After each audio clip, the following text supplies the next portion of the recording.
السلام علیکم ورحمۃ اللہ۔ آج کل بچے جو ہیں ان کی پسند کو مد نظر رکھتے ہوئے پیرنٹس اور بچے دونوں ہی نکاح کو پریفر کرتے ہیں۔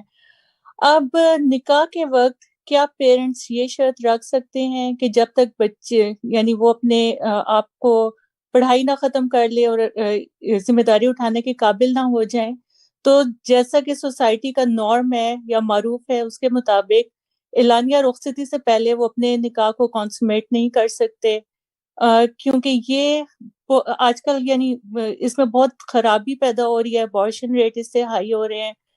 اس میں اب حضرت عائشہ رضی اللہ تعالیٰ عنہ سے بھی حضور صلی اللہ علیہ وسلم کا 2 سال نکاح رہا، اس میں ان کا کیا اسوہ تھا؟ تو کائنڈلی اگر آپ پیرنٹس اور بچوں دونوں کو ایڈوائز کریں، جی بہت واضح مہربانی۔ شکریہ۔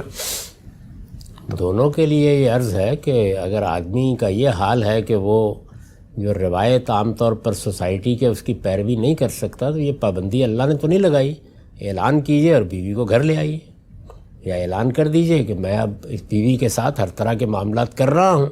اس کو جب چھپا کے کیا جائے گا یا لوگوں کو یہ تاثر ہے کہ رخصتی نہیں ہوئی اور اس طرح کا تعلق ہوگا تو یہ سوسائٹی میں بھی خرابی کا باعث بنے گا، یہ خود نفس انسانی کے لیے بھی خرابی کا باعث بنے گا۔ تو اس طرح کے معاملات کیے کیوں جائیں، سیدھا صاف معاملہ کیا جائے۔ اللہ تعالیٰ نے تو کوئی ایسی پابندی نہیں لگائی ہوئی۔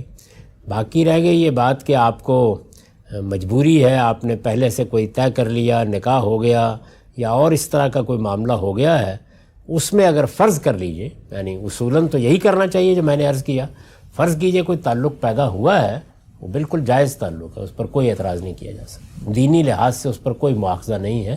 یہ معاشرے کے معاملات ہیں اور معاشرے کی روایات کا بھی خیال رکھنا چاہیے۔ اگر آپ خیال رکھنے کی ہمت رکھتے ہیں تو رکھیں، ورنہ یہ کام ہی نہ کریں۔ تو رسالت مآب صلی اللہ علیہ وسلم نے بھی سیدہ عائشہ کے بارے میں اس کا خیال رکھا۔ چلیے شکریہ سر۔